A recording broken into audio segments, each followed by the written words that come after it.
Hey guys, we got Emry in the air, as you can take a look, and I gotta put the tools away. We just put the stock shock in for now so I can get it serviced. And of course everybody knows I rock Seattle tools. Come check it out. Cam over here. You know, so people think I don't use my tools because they look so clean, like in the casing. But that's because I clean them before I put them back. And of course every place has a spot so you know what tools you might be missing. But this is the secret to keeping shit clean. Yeah. So we got and the last one.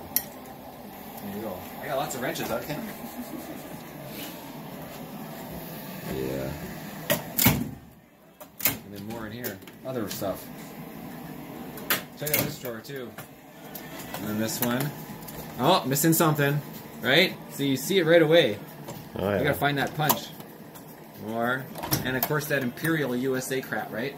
And then if we keep going, let's go down another one. Deep sockets. Oh, I know I got that out. Electrical. Oh, missing a couple things. Hammers, auto body style. And then this is just some impact stuff and some air tools. But anyways, I got